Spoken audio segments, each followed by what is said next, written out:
Hello dear students, welcome back to Anjib Singh academy. तो आप लोगों ने आज क्लास 12th आईपी का पेपर दे दिया है और चलिए एक बार एमसीक्यू क्वेश्चंस का सॉल्यूशन देखते हैं और उसको मैच करते हैं सो दैट देखो, थ्योरेटिकल क्वेश्चंस तो आपने ऑलमोस्ट सही किए होंगे बट एमसीक्यू क्वेश्चंस में बहुत सारे डाउट्स हो जाते हैं। और जैसा मैं आईपी का एमसीक्यू का क्वेश्चन देख पा रहा हूँ, काफ़ी सिंपल लग रहा है मुझे, बट हो सकता है कि आपकी कुछ गलतियाँ हो गई हों। तो चलो एक बार वेरीफाई करते हैं कि आपने क्या आंसर किया और क्या सही आंसर होना चाहिए। सबसे पहला क्वेश्चन है जहाँ पे पूछा जा रहा है, in dash topology the device are arrange in dash topology the device are arranged in the form of multiple branches in hierarchical manner. तो इस क्वेश्चन का जो सही जवाब होगा वो होगा आपका हायरार्किकल मैनर की बात हो रही है। तो यहाँ पे इसका जो सही जवाब है वो ट्री टोपोलॉजी बन के निकल के आएगा। क्यों? क्योंकि स्टार में तो आप सेंट्रल से सारे कंप्यूटर कनेक्ट करते हैं और ये हायरार्किकल की बात करती है तो वो मेस होगा। मेस नहीं हो सकता है, ट्री होगा। बस तो हमारा लीनियर टोपोलॉजी है। और मेस में क्या होता है कि सारे कंप्यूटर्स एक दूसरे से इंटरकनेक्टेड होते हैं, तो वहाँ पे हम किसी हायरार्की को नहीं दिखाते हैं। बट ट्री टोपोलॉजी में आप हायरार्की दिखाते हैं, इसलिए इसका सही जवाब क्या है?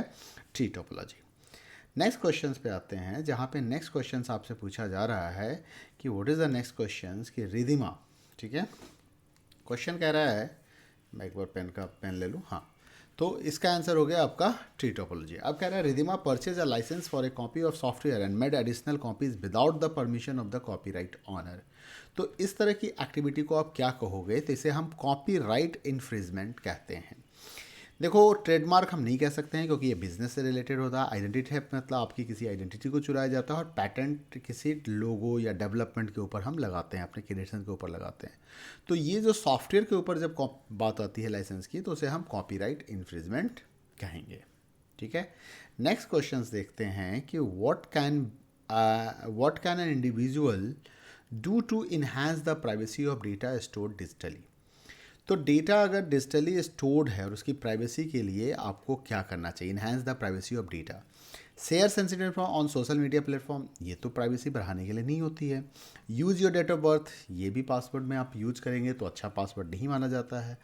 Regularly update software installed on your device, yes this is the most important component. तो आपको अपने सॉफ्टवेयर को रेगुलरली अपडेट करना चाहिए। सॉफ्टवेयर अननोन सोर्सेज से डाउनलोड करके आप अपनी प्राइवेसी को इन्हांस नहीं कर सकते हैं। ठीक है, नेक्स्ट क्वेश्चंस को देखते हैं। जो नेक्स्ट क्वेश्चन माई सिक्वल से लिया हुआ है, क्वेश्चन नंबर 4, जहां पे आपसे कहा जा रहा है what will be the output of the following code. अब इस फॉलोइंग कोड में इसने आपसे कहा, इसने दो ऑपरेशन आपसे करवाए। सबसे पहले आपको मोड करना होगा। मोड का मतलब होता है मॉडुलस, जो हमें रिमाइंडर देता है। तो 17 को अगर हम 3 से डिवाइड करेंगे तो ये हमें रिमाइंडर देगा 2। तो ये पावर 2, 2 हो गया, यानी कि 2 का पावर निकालेंगे और 2 का पावर 2 क्या होता है? That is the 4, that is 4।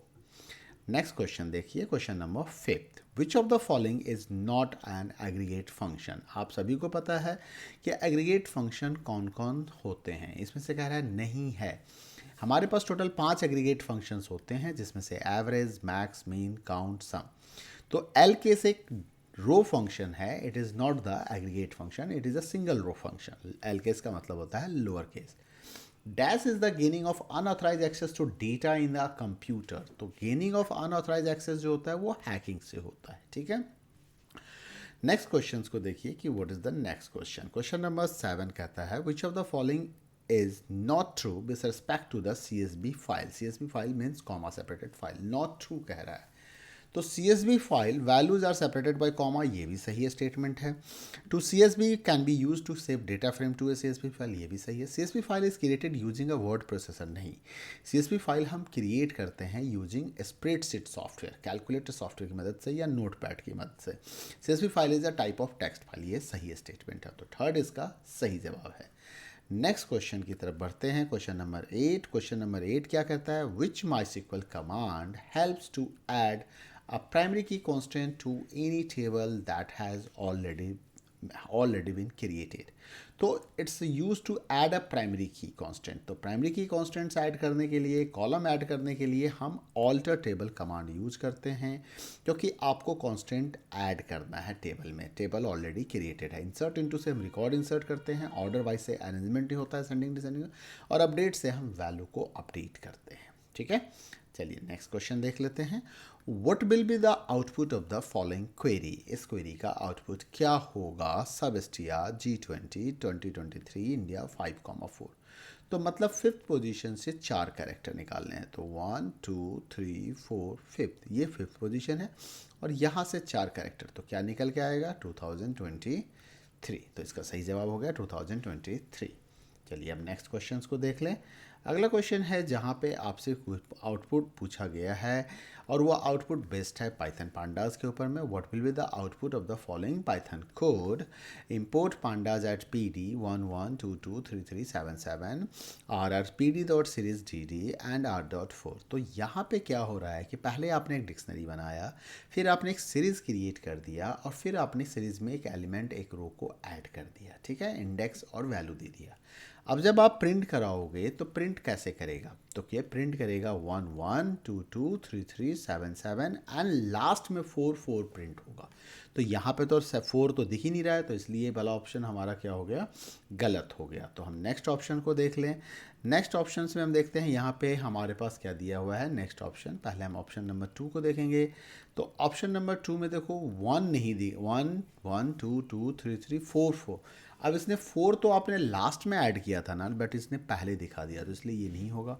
यहाँ पे 4 एकदम बिगनिंग में आ गया, 7 से पहले हो गया इसलिए गलत है। यहाँ पे 4 बिगनिंग में आ गया इसलिए गलत है। तो फाइनली जो ऑप्शन 4th दिया गया है, आई थिंक वो आपका सही जवाब है। तो आइए एक बार 4th ऑप्शन को देखें कि 4th ऑप्शन क्या है हमारा।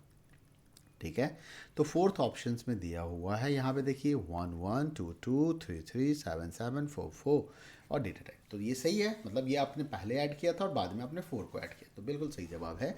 तो last is the correct answer, 4th option. Next question आता है which of the following clause can not work with select statement. तो सेलेक्ट स्टेटमेंट के साथ कौन सा क्लाउज नहीं काम करेगा। इंसर्ट इनटू एक सेपरेट कमांड है जो सेलेक्ट स्टेटमेंट के साथ हम यूज नहीं करते हैं। ठीक है, चलिए नेक्स्ट क्वेश्चन को देख लें। अगला क्वेश्चन हमारा क्या कहता है। The next question is talking about question number 12. Which of the following command will not show first 5 rows from the panda series S1? पहला 5 रो कौन सा कमांड नहीं दिखाएगा। S105 ये हमें दिखा देगा, ठीक है। S1 head 5 ये भी दिखाएगा। S1 हेड ये भी दिखाएगा। 05 से 0 1 2 3 4 तक का आ जाएगा। लेकिन S1 हेड एक फंक्शन है जिसके अंदर आर्गूमेंट पैरेंथेसिस के अंदर दिया जाता है, जैसा कि यहाँ और यहाँ आपको देखने को मिला है।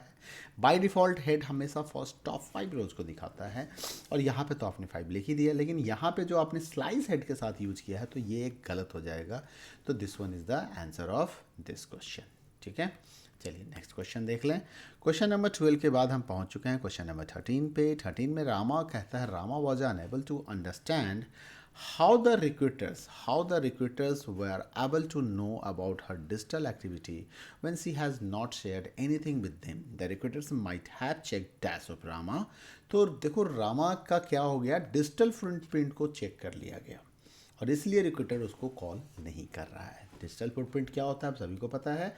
जब हम इंटरनेट एक्सेस करते हैं तो आप कुछ एक्सेस करते हो तो आपका एक रिकॉर्ड मेंटेन हुआ जा रहा होता है, आपके पच्चीन आ जाते हैं, उसे ही हम डिजिटल फुटप्रिंट कहते हैं। वो कभी नहीं डिलीट होता। तो be careful while using the internet. Which MySQL string functions used to extract a substring from a given string based on the specified starting position and length?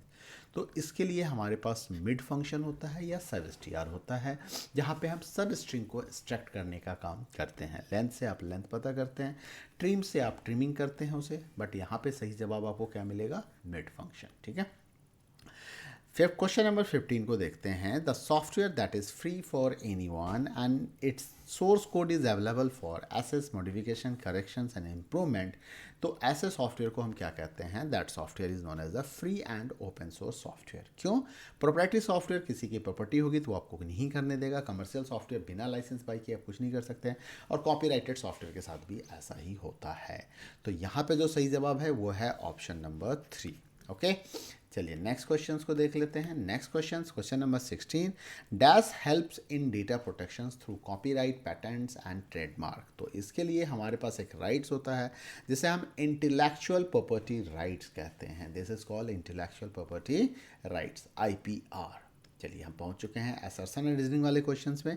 आइए देखते हैं कि सबसे पहला क्वेश्चंस क्या है असर्शन रीजनिंग में। असर्शन रीजनिंग में पहला क्वेश्चन कह रहा है कि cyber bullying can have serious emotional and psychological effect on victims. बिल्कुल सही जवाब है। Online bullying is not a crime. अरे ये किसने कह दिया? ऑनलाइन बुलिंग और offline bullying both are the crime, दोनों ही क्राइम होता है। तो यहाँ पे क्या हो गया, स्टेटमेंट ए तो ट्रू हो गया बट स्टेटमेंट बी मुझे ट्रू नहीं लग रहा है। तो हमारा सही जवाब होगा ऑप्शन नंबर 3। चलिए लास्ट क्वेश्चन। मैंने बोला था मैं अभी एमसीक्यू का सॉल्यूशन आपको बताऊंगा और फिर डिटेल सॉल्यूशन भी मैं इसका लेके आऊँगा। अगले वीडियो में आपको इसका डिटेल सॉल्यूशन मिल जाएगा। इस पे काम चल रहा है ना। तो it's take some time, typing में टाइम लगता है इसलिए मैंने अभी काम नहीं किया है। तो चलिए पहले आपको इस क्वेश्चन का भी आंसर बता दें। This is the last question. A series is a one dimensional array, correct statement, and data frame is a two dimensional array, no problem, containing sequence of the values of any data type. ठीक है, integer float हो सकता है। Both series and data frame have by default numeric index starting from 0। तो ये भी true statements है। तो मैं क्या देख पा रहा हूँ कि ए और बी दोनों ही ट्रू स्टेटमेंट है but R is the not the explanation of ए।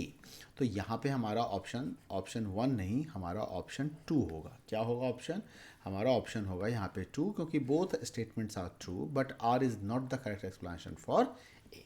ठीक है, तो ये मैंने सॉल्यूशन आपको एमसीक्यू का दे दिया। उम्मीद करता हूँ कि आपने सारा एमसीक्यू मैच कराया होगा और आपको पता चल गया होगा कि कितने एमसीक्यूज आपने सही किए हैं। अगले वीडियो में हम बात करेंगे इसके कंप्लीट सॉल्यूशन के बारे में। तब तक अपना ख्याल रखें। वीडियो पसंद आए तो लाइक करें, शेयर करें, चैनल सब्सक्राइब नहीं किया तो सब्सक्राइब कर लें। Thank you, bye bye, take care.